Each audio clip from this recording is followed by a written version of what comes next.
പമ്പയിലെ മുൻ മേൽശാന്തിയും അതോടൊപ്പം കഴിഞ്ഞ കുറേ നാളുകളായി ശബരിമല മേൽശാന്തിയാകുന്നതിനു വേണ്ടി ഈ ഇന്റർവ്യൂ വരെയും പങ്കെടുത്തിട്ടുള്ള അപേക്ഷകൻ, കഴിഞ്ഞ തവണ ഉൾപ്പെടെ അപേക്ഷകനായിട്ടുള്ള ശ്രീ സുരേഷ് ആർ പോറ്റി, അദ്ദേഹം നമ്മോട് ഒരു വലിയ ഞെട്ടിപ്പിക്കുന്ന വെളിപ്പെടുത്തലായിരുന്നു നടത്തിയത്. മാത്രമല്ല അദ്ദേഹത്തിന് ഇനിയും കാര്യങ്ങൾ തുറന്നു പറയാനുണ്ട്. ആരൊക്കെയാണ് ഈ പണം വാങ്ങുന്നത്, എങ്ങനെയാണ് അതിന്റെ നടപടിക്രമങ്ങൾ, ദേവസ്വം ബോർഡ് വളരെ സുപ്രധാനമായിട്ടുള്ള ചില കാര്യങ്ങൾ കൂടി അദ്ദേഹത്തിന് വെളിപ്പെടുത്താനുണ്ട് എന്നാണ് മനസ്സിലാക്കുന്നത്. തിരുമേനി, അങ്ങ് നേരത്തെ സൂചിപ്പിച്ചു ശബരിമലയെ മുഖ്യ പുരോഹിതനടക്കം പണം കൈപ്പറ്റുന്നുണ്ട്, പണം വാങ്ങിയാണ് ശബരിമല മേൽശാന്തിയെ നിയമിക്കുന്നത്, അതോടൊപ്പം ദേവസ്വം ബോർഡിലെ ഉന്നതനും വാങ്ങുന്നുണ്ടെന്ന്. ദേവസ്വം ബോർഡിലെ ഉന്നതൻ എന്ന് പറയുന്നത് അങ്ങ് ആരെയാണ് ഉദ്ദേശിച്ചതെന്ന് കൂടി അറിയണമെന്ന്. അത് ഒരു മുഖ്യ പുരോഹിതൻ പറഞ്ഞതനുസരിച്ച് കഴിഞ്ഞ വർഷം ഞാൻ ബോർഡ് പ്രസിഡന്റിനെ പോയി കണ്ടു. കഴിഞ്ഞ board president P S Prasanth. അപ്പോൾ അദ്ദേഹത്തെ കണ്ട് എൻ്റെ തെളിവുണ്ടെന്ന് വെച്ചാൽ അവിടുത്തെ CCTV പരിശോധിച്ചാൽ ഞാൻ 2 ദിവസം ആ ഡേറ്റും കാര്യങ്ങളൊക്കെ ഞാൻ വ്യക്തമായിട്ട് പറയാം. രാവിലെ അദ്ദേഹത്തെ പോയി ഓഫീസിൽ പോയി കണ്ടു, കാര്യങ്ങൾ സംസാരിച്ചു. അപ്പോൾ അദ്ദേഹം പറഞ്ഞു അതിനൊരു നടപടിക്രമമുണ്ട്, ഇത്ര രൂപയാണ് എൻ്റെ ഒരു ഫൈനൽ ലിസ്റ്റ് വരണമെങ്കിൽ, അതിൽ ഇത്ര രൂപ തന്നെ. ഫൈനൽ ലിസ്റ്റ് വന്നു കഴിഞ്ഞാൽ നറുക്കെടുപ്പിൽ കിട്ടിയില്ലെങ്കിൽ ഇത്ര രൂപ എടുത്തിട്ട് ബാക്കി പൈസ തിരിച്ചു. പി എസ് പ്രശാന്ത് ചോദിച്ചു എത്ര രൂപയാണ് ചോദിച്ചത്? എന്നോട് 5 ലക്ഷം രൂപ ചോദിച്ചത്. അത് അദ്ദേഹത്തിന് മാത്രം, പി എസ് പ്രശാന്തിന് മാത്രം 5 ലക്ഷം? അതെനിക്കറിയത്തില്ല. അദ്ദേഹത്തിന്റെ ഓഫീസിൽ പോയി അദ്ദേഹത്തിന് നേരിട്ട് കൊണ്ടാണ് ഞാൻ സംസാരിക്കുന്നത്. അപ്പോൾ അദ്ദേഹം പറയുന്നത് എന്തുകൊണ്ട് നേരിട്ട് നമുക്ക് പിന്നെ സംസാരിക്കാന്ന് പറഞ്ഞ് ബോർഡ് മീറ്റിംഗിന് പോവുകയും ചെയ്തു അദ്ദേഹം. ഓക്കെ, ആർക്കൊക്കെ പണം കൊടുക്കണമെന്ന് പറഞ്ഞിരുന്നു? അതൊന്നും പറഞ്ഞിട്ടില്ല. അത് തന്ത്രി കുടുംബാംഗമാണോ, അത് ഈ മുഖ്യ പുരോഹിതനാണോ അങ്ങേ അവിടേക്ക് പറഞ്ഞയച്ചത്? ബോർഡ് മേലധികാരികളെ പോയി ഇന്ന ആൾക്കാരെ പോയി കാണാനായിട്ട് പറഞ്ഞു. ബോർഡ് പ്രസിഡന്റിനെ പോയി കാണണം, അദ്ദേഹത്തിന്റെ അഭിപ്രായം എന്താണെന്ന് അറിയണം. അതനുസരിച്ചാണ് ഞാൻ പോയി കാണുന്നത് അദ്ദേഹത്തെ. അങ്ങ് നേരത്തെ പറഞ്ഞിരുന്നു ഒരു മുഖ്യ പുരോഹിതൻ പണം ആവശ്യപ്പെട്ടു, പണം നൽകിയെന്ന്, അങ്ങ് 3 ലക്ഷം രൂപ പണം നൽകിയെന്ന്. അത് ആ പേര് വെളിപ്പെടുത്തുന്നതിന് ബുദ്ധിമുട്ടുണ്ടോ? എനിക്ക് പേര് വെളിപ്പെടുത്തുന്നതിൽ ബുദ്ധിമുട്ടുണ്ട്. കാരണം മറ്റെന്തെങ്കിലും ഭീഷണിയോ മറ്റോ ഉണ്ടായിട്ടൊന്നുമല്ല, പേര് വെളിപ്പെടുത്താൻ എനിക്ക് ബുദ്ധിമുട്ടുണ്ട്. അതങ്ങനെയാണ് കാര്യങ്ങൾ. പക്ഷേ ഒരു അന്വേഷണം വരുവാണെങ്കിൽ രഹസ്യമായിട്ട് വയ്ക്കുവാണെങ്കിൽ ഞാൻ പേര് പറയും. ഓ, അങ്ങനെ ഒരു ഈ ശബരിമല മേൽശാന്തി നിയമനവുമായി ബന്ധപ്പെട്ട് സ്വാഭാവികമായും പരിശോധന നടത്തും, അന്വേഷണം നടത്തുമെന്ന് മന്ത്രി അറിയിച്ചു. അതിനകത്ത് നടക്കുന്ന സർവ്വ കളികളും തുറന്നു പറയാൻ ഞാൻ തയ്യാറാണ്.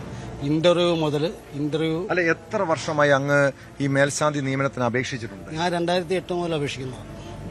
2008 മുതൽ അപേക്ഷിച്ച് 2007, 2008 ആ സമയങ്ങളിൽ മാളികപ്പുറം ശബരിമല മേൽശാന്തിന് ഫൈനൽ ലിസ്റ്റിലുണ്ടായിരുന്നു. 2017 ഞാൻ ഫൈനൽ ലിസ്റ്റിൽ വന്നതാണ്. മാളികപ്പുറം മേൽശാന്തി ഫൈനൽ ലിസ്റ്റ്. ശബരിമല മേൽശാന്തി ഫൈനൽ ലിസ്റ്റിലോട്ട് വന്നിട്ടുണ്ട് എപ്പോഴെങ്കിലും? അല്ല, അതിൽ വന്നിട്ടില്ല. മാളികപ്പുറത്ത് വന്നിട്ടുണ്ട്, ഫൈനൽ ലിസ്റ്റ് വന്നിട്ടുണ്ട്. മാളികപ്പുറത്തിനും കൈക്കൂലി പണം വാങ്ങുന്നുണ്ട്. 2 സ്ഥലത്തേക്ക് ഒരേ മാതിരിയൊക്കെയാണ്. അല്ല, കൂടുതൽ പണം വാങ്ങുന്നത് പണം മേടിച്ചാൽ 2 ലിസ്റ്റിൽ ഉൾപ്പെടുത്തും. കൂടുതൽ പണം മേടിച്ചാൽ 2 ലിസ്റ്റിൽ ഉൾപ്പെടുത്തും. പകുതി പണമെങ്കിൽ 1 ലിസ്റ്റിൽ വരും. എത്ര രൂപ ഏകദേശം കൊടുക്കണം എന്നറിയോ ഈ മേൽശാന്തി ആകണമെങ്കിൽ? മേൽശാന്തിയായി ഫൈനൽ ലിസ്റ്റ് വന്നെങ്കിൽ ഈ തുകയൊക്കെ കൊടുക്കണം. അത് കിട്ടിക്കഴിഞ്ഞാൽ അതിൻ്റെ ഒരു 10-20 ലക്ഷം രൂപ കുറയാതെ അവർ കൊടുക്കേണ്ടി വരും. അത് ഓരോരുത്തർക്കും വിശ്വാസമുള്ളവരെ അവർ. മാളികപ്പുറത്തും ശബരിമല രണ്ടിടത്തും എത്ര വർഷത്തെ അനുഭവ പരിചയം, പ്രവൃത്തി പരിചയമാണ് വേണ്ടത്? 12 വർഷത്തിൽ 10 വർഷം തുടർച്ചയായിട്ട് മേൽശാന്തി ഇട്ടിരിക്കണം. അത് ശബരിമല മാളികപ്പുറം ഈ പറയുന്ന രണ്ടിടത്തും 10 വർഷം വേണം. അതായത് 3 പൂജകളുള്ള ക്ഷേത്രത്തിൽ വേണം. 2 പൂജ പറ്റില്ല. 2 പൂജ പറ്റില്ല. 3 പൂജകളുള്ള 12 വർഷത്തിൽ 10 വർഷം 3 നേരം പൂജകളുള്ള. ഓക്കെ. അല്ല, അങ്ങ് ഈ കഴിഞ്ഞ 2008 ആദ്യമായിട്ട് അപേക്ഷിക്കുന്നത്, അന്ന് ഈ 10 വർഷത്തെ അനുഭവ പ്രവൃത്തി പരിചയം ഉണ്ടായില്ല. ഞാൻ 94 കയറിയതാണ്. ഓക്കെ. എല്ലാം പ്രധാനപ്പെട്ട ക്ഷേത്രങ്ങളാണ് സേവനം ചെയ്തത്. ഓക്കെ. അപ്പൊ ഈ എക്സ്പീരിയൻസ് സർട്ടിഫിക്കറ്റ് വ്യാജമായിട്ടാണ് ED പ്രസാദ് നിർമ്മിച്ചതെന്ന് വ്യക്തമായി നമുക്ക് മനസ്സിലാക്കാൻ കഴിഞ്ഞു. അതിന് ശബരിമല മാത്രമല്ല, കൊച്ചിൻ ദേവസ്വം ബോർഡിന്റെ ഒത്താശയുണ്ടായിരുന്നു. അവിടുത്തെ ഒരു അസിസ്റ്റന്റ് കമ്മീഷണറാണ് അങ്ങനെ ഒരു വ്യാജരേഖ ഒപ്പിട്ട് കൊടുത്തത്.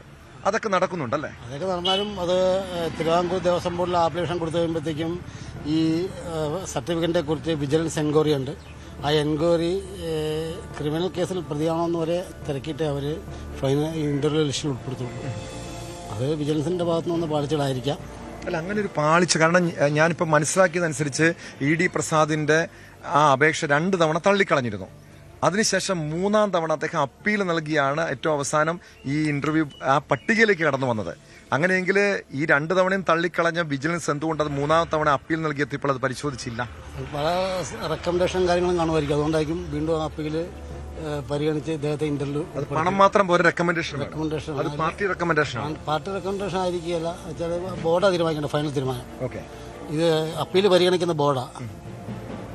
ഇപ്പോൾ കൈമോഷണം നടന്നെങ്കിൽ കൈമോഷണം പി എസ് പ്രശാന്ത് ഇരിക്കുന്ന ബോർഡാണ് അങ്ങനെ അപ്പീൽ തള്ളിയെങ്കിൽ ആ ബോർഡാണ് തീരുമാനിക്കുന്നത് ഇദ്ദേഹത്തെ ഇന്റർവ്യൂ ഉൾപ്പെടുത്തണോ വേണ്ടോ എന്ന് തീരുമാനിക്കുന്നത്.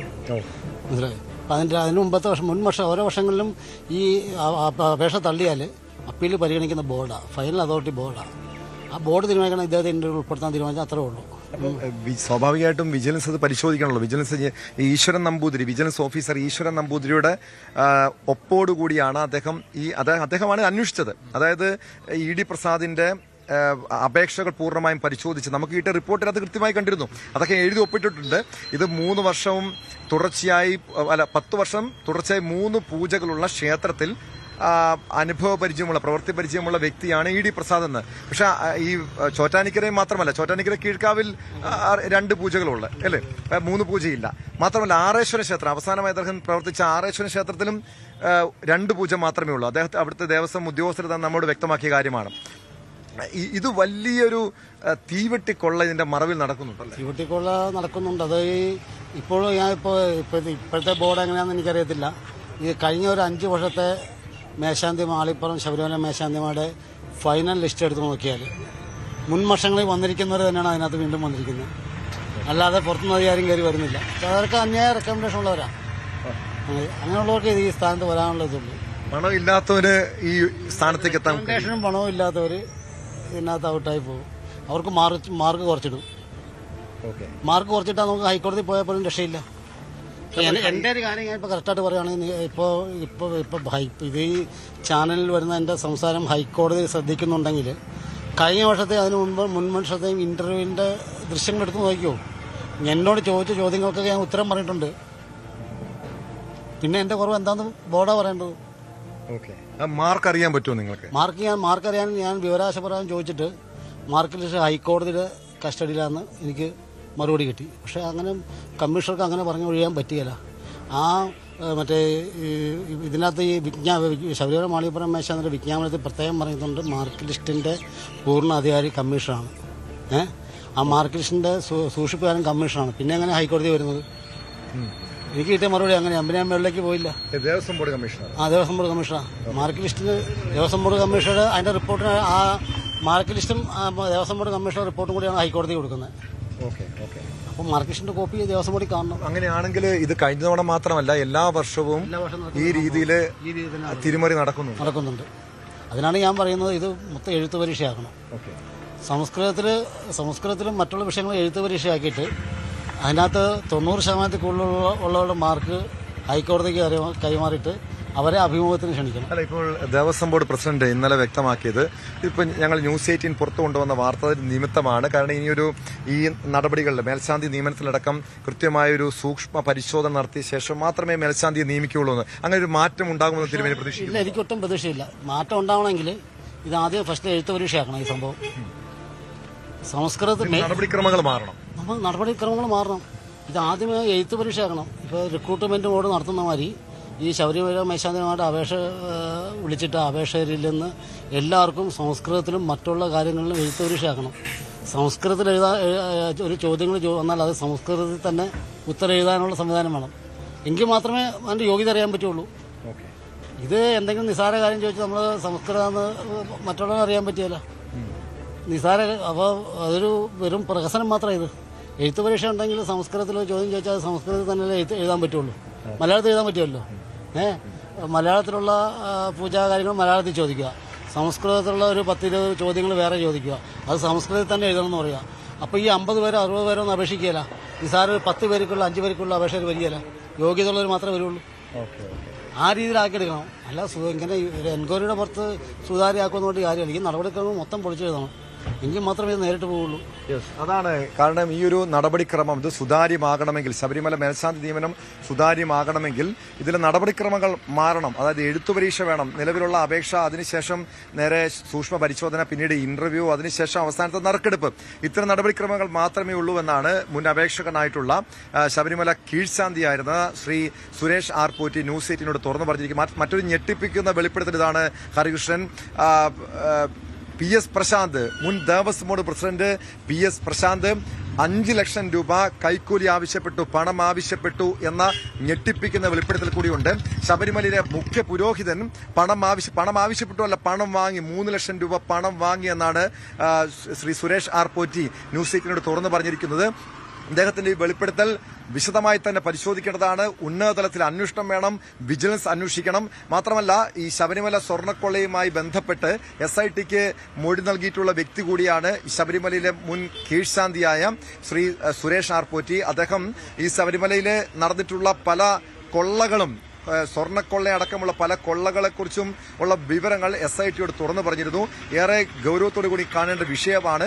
കാരണം ഇത് വിശ്വാസികളെ ചതിക്കുന്ന, അയ്യപ്പനെ ചതിക്കുന്ന ഒരു വലിയ പ്രവൃത്തിയാണ്. അതായത് ഉന്നതരുടെ അടക്കം ഇടപെടലിലൂടെ നടത്തിയിട്ടുള്ള ഒരു വലിയ കൊള്ളയാണ് ഈ മേൽശാന്തി നിയമനത്തിൽ നടന്നിട്ടുള്ളതെന്നാണ് ഇപ്പോൾ പുറത്തുവരുന്ന വിവരങ്ങൾ.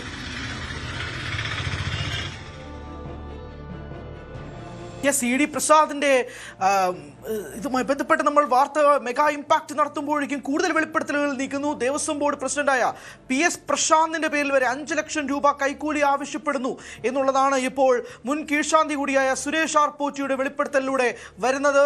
ഓരോ ഞെട്ടിപ്പിക്കുന്ന അപ്ഡേറ്റുകളാണ് ഇതുമായി ബന്ധപ്പെട്ട് കിട്ടുന്നത്. വിശ്വാസികളുടെ നെഞ്ചത്തടിക്കുന്ന രീതിയിൽ, വിശ്വാസികളെ ഞെട്ടിപ്പിക്കുന്ന രീതിയിൽ ശബരിമലയിൽ നടക്കുന്ന കൊള്ളകളെക്കുറിച്ച് റെക്കമെൻഡേഷനും പണവും ഉണ്ടെങ്കിൽ മാത്രമേ അവിടെ നിങ്ങൾ പ്രതീക്ഷിക്കുന്നത് പോലുള്ള പോസ്റ്റ് കിട്ടൂ. ഇന്റർവ്യൂവിൽ നടത്തുന്നത് ഉൾപ്പെടെ കൃത്രിമമാണെന്നതാണ് ഇപ്പോൾ സുരേഷ് ആർ പോറ്റി ഇപ്പോൾ ടോം കുര്യാക്കോസിനോട് ഇപ്പോൾ സംസാരിച്ചിരിക്കുന്നത്. വളരെ ആർജവത്തോടുകൂടി സുരേഷ് ആർ പോറ്റി അത് പറയുമ്പോൾ ഞെട്ടിപ്പിക്കുന്ന രീതിയിൽ വർഷങ്ങളായി നീണ്ടു നിൽക്കുന്ന ഇതുപോലുള്ള കൊള്ള തുടരുകയാണോ എന്നുള്ള ചോദ്യം നിൽക്കുകയാണ്. ന്യൂസ് 18 ആണ് ഈ വാർത്ത ആദ്യമായി മുന്നോട്ട് കൊണ്ടുവന്ന് ദേവസ്വം മന്ത്രി K മുരളീധരന്റെ ശ്രദ്ധയിൽപ്പെടുത്തി. പക്ഷേ ഇത് കൂടുതൽ വഴിത്തിരിവുകളിലേക്കും കൂടുതൽ വെളിപ്പെടുത്തലിലേക്കുമാണ് കാര്യങ്ങൾ നീങ്ങുന്നുവെന്ന് മനസ്സിലാവുന്നത്.